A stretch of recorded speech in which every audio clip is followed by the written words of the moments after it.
السميع العليم من الشيطان الرجيم بسم الله الرحمن الرحيم الحمد لله والصلاة والسلام على رسول الله. Fillojmë me emrin e Allahut gjasëm sheshëm shpërblotës së nduesit madh ditës gjykimit. Allahun e falenderojmë. Prej Allahut kërkojmë falje dhe ndihmë, përshëndetje, salavat e selamet.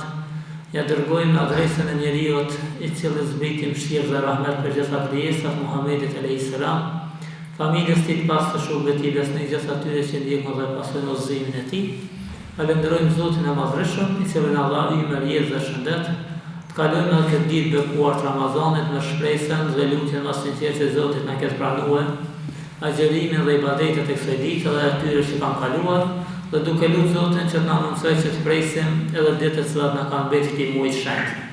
Natyrisht dashur vëllezër, do të mundohemi inshallah të flasim sot diçka rreth agjërimit të zemrës si një pjesë e veçantë tek njeriu, e natyrisht do të mundohemi të qasemi pak si agjeron zemra. Domethënë neve zakonisht kena ndëgjuar që agjeron stomaku, agjerojnë pjesë tjera, mirë po ndoshta rrallë kena ndëgjuar për agjerimin e zemrës, e sot inshallah do të mundohemi të flasim rreth kësaj specifike që është shumë e veçantë, duke u nis mbi premisën e parë që Zoti i Madhreshëm në një ajet kuranor na thotë, e kush e beson Zotin, ai do t'ia udhëzojë zemrën e tij.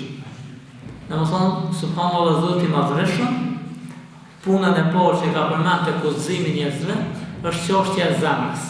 Dhe pejgamberi sallallahu alaihi wasallam e dim që në hadithin e tij na ka treguar duke ne njoftuar që në trupin e njeriu është një organ, e nëse që ky organ është i shëndosh edhe i mirë, atëherë i gjithë trupi është i shëndosh edhe mirë, e nëse që ky organ prishet, atëherë prishet i gjithë trupi. Dhe ky organ që thon pejgamberi është zemra. Domethënë zemra është ajo piknisja, ajo baza dhe themeli mbi cilën njeriu do ta gjejë lumturinë dhe kënaqësinë këtë botë edhe në botën tjetër, ose Zoti na ruaj, nëse ajo dëmtohet dhe prishet, atëherë njeriu do ta gjejë pa kënaqësinë, hellësinë dhe të keqen edhe në këtë botë edhe në botën tjetër. Në lidhje me këtë, Allahu i Madhreshëm Kur'anin fisnik na ka thënë me të vërtetë në të ka përkujtim për ata njerëz që kanë zemër apo që hodhën dëgjimin e ajër dëshmitar. Thjesht ky Kur'an që ka zbrit dhe këtë porositë me cilat ka ardhur pejgamberi sallallahu alaihi wasallam, e dim që kanë bojnë direkt me zemrën. Natyrisht kur flasim për krijesat në përgjithësi, e dim që çdo krijesë që ekziston e ka zemrën. Nuk ka krijesë në këtë botë e cila mundet me jetu pa këtë organ që quhet zemër, mirë po realisht në këtë botë janë dy lloj zemrash. Lloji i parë është zemra e gjallë. Është ajo zemër që e cila rreh nën besimin në Allahun e Madhreshëm. Është ajo zemër e cila përkujton Zotin, është ajo zemër e cila është nënshtruar Zotit. Është thjesht ajo zemër e cila e ndjen afërsinë dhe adhurimi ka shi Allahut, dhe lloji i dytë janë ato zemra të cilat janë të vdekura, janë të shëmura dhe janë ato zemra të cilat nuk i ndjejnë gjitha ato me të cilat Zoti ka zbritur këtë botë. Nuk e ndjejnë Zotin e Madhreshëm, nuk e ndjejnë adhurimin ka shi Zotit dhe kështu këto zemra quhen drejt shkatërrimit. Në lidhje me këtë llojin e dytë të zemrës, Zoti i Madhreshëm surën Al-Baqara na ka drejtuar duke na thënë fi qulubihim maradun fazadahumullahu maradan. Me të vërtetë Zoti në zemrat e tyre ka smundje dhe Allahu uashton edhe më shumë ato smundje. Domethënë Zoti i Madhreshëm, sikur po do na tregoj që atij njeriu i cili smuhet zemra, aty vërtet ka sprova dhe të lashe të mëdha. Pastaj në jetën tjetër Zoti po thotë dhe thanë zemrat tona janë të shëmura, por jo vetëm ato i ka mallkuar Allahu me mosbesim, andaj të pakët janë ata që besojnë. Domethënë Zoti i Madhreshëm po do na tregoj që me të vërtetë zemra është organi kryesor në cilin Zoti i Madhreshëm ka mbjell farën e imanit apo të besimit. Ai njeri i cili ka zemrën e shëndosh dhe besimi, imani në zemrën aty, ai është njeri më i lumtur në këtë botë. Domethënë dashur vëllezër, janë ato zemra që subhanallahu, nëse ato devijojnë dhe largohen prej rrugës së Zotit, atëherë vjen përfundim që janë volosur nga Allahu e kur Zoti i Madhërisht i vulos zemrat në mosbesim, atëherë s'ka kush që jo zon përveç tij. Domethënë Zoti i Madhërisht e dim që zemrat e njerëzve i ka në dorën e vet, siç ka thënë pejgamberi alayhis salam, zemra e njeriut është mesin e dy gështrimeve të Zotit, ka don ai e kthen atë. Dhe duke pas parasysh që zemra është kaq me ndikim dhe influencë të madhe, vetë pejgamberi alayhis salam e lutte shumë shpesh Allahun duke i thënë: "O ti ndryshues i zemrave, ma përforco zemrën time në fenë tënde." Domethënë vetë pejgamberi alayhis salam ishte ai i cili lutte Zotin e Madhërisht vazhdimisht për këtë gjë. Natyrisht, kur flasim për zemrën dhe agjërimin e saj, atëherë flasim për disa prej sifateve dhe cilësive, cilat do të kemi kujdes që ato mos të mbjellin zemrat tona. Domethënë kur flasim për agjërimin e zemrës, po flasim për disa cilësi, cilat do të ruhemi shumë dhe të kemi kujdes që mos bëhen pjesë personalitetit tonë dhe zemrës tonë, sepse po bëhen ato pjesë jona, atëherë këtu e vren që zemra është vërtetë se mund të drejt devijimit. Gjëja e parë që zemra e besimtarit duhet ta agjërojë është që duhet ta agjërojë nga mendjemallësia. Nuk gëzon zemra e besimtarit këtë mendjemallësi. Ky është aspekti i parë që neve kërkojmë që vërtet në këtë Ramazan zemrat tona ti agjërojnë duke u larguar nga mendjemallësia, sepse e dim që mendjemallësia jo vetëm e prish agjërimin, por i prish gjithë adhurimet.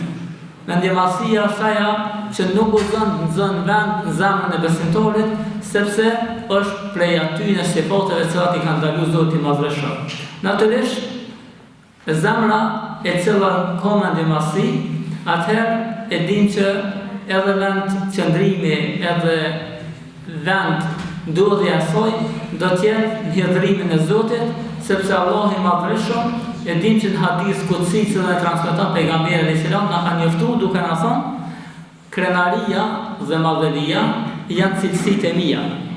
Zoti i Madhërisht po tregon: krenaria dhe madhëria janë cilësitë mia, po thot Zoti. E kush ndërhyn në to, do ta ndëshkoj ato. A njeri që e ngrit mendjen dhe i duket vetja që është shumë i lartë, Zoti i Madhërisht ku më përul ato. Ashtu që ka thënë pejgamberi sallallahu alaihi wasallam, kush krenohet, kush e ngrit mendjen ka shi Zotit, Allahu ku më poshtruar për sa. Ndërsa kush përulet ka shi madhni Zotit, Zoti ku më ngrit nat ato. Domethënë thjesht po flasim për diçka e cila shumë shpesh na ndodh që ndonjëherë e ndjen veten bukur të privilegjuar edhe ngritur ka shi tjerëve, andaj le të jetë ky Ramazan agjërim i zemrës tonë nga mendjemallësia. Pika e dytë që zemra jonë duhet ta agjërojë është vetpëlqimi. Zemra jonë duhet ta agjërojë nga sifati i vetpëlqimit. Çka është vetpëlqimi?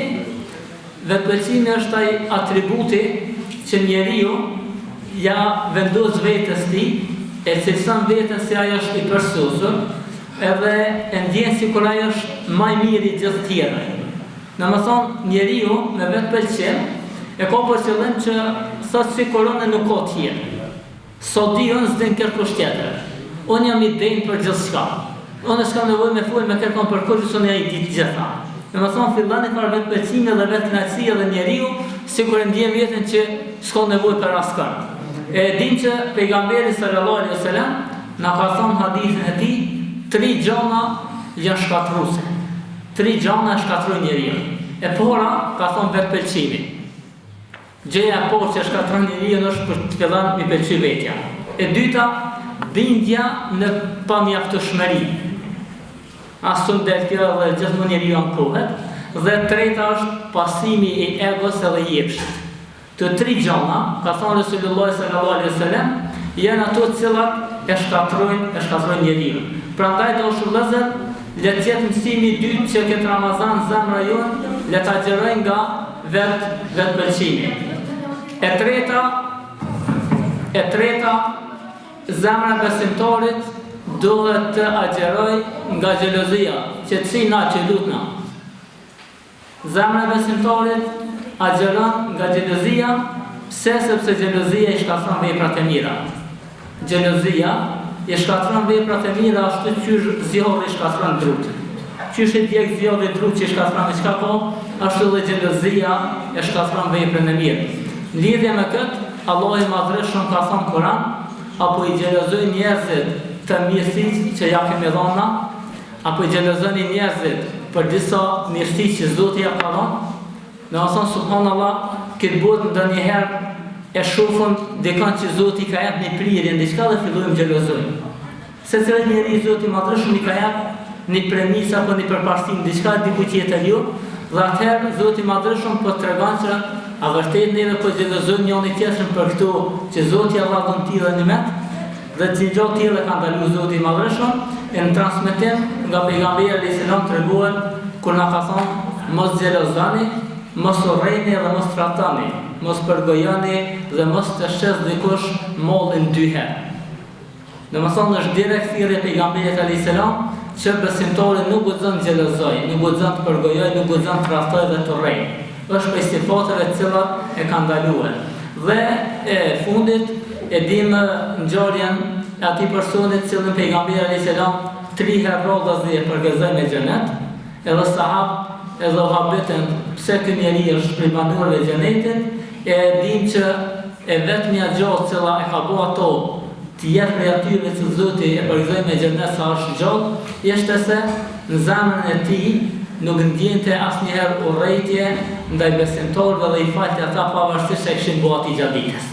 Në asën zemra e tij ishte e qetë ka shi gjithë asoj në padrejtësisë që ka mujt njerëzit me bërë gjatë ditës, prandaj dashur vëllezër, po themi edhe një herë, 3 gjëra të cilat zemra jonë e shkon mirë këtë Ramazan me pas parasysh, e para na dhe mendjemallësia, do të më thonë diametralisht kundërta, e dyta na dhe vetë pëlqimi, edhe kjo guxon të cilësia jonja, dhe treta na dhe xhelozia, nuk guxon të ketë xhelozia në zemrën e besimtarit. Këto janë 3 tipore me të cilat gjatë këtij Ramazani do ta ushqejmë zemrën tonë. Zoti ju shpërblet. Assalamu alaikum wa rahmatullahi wa barakatuh.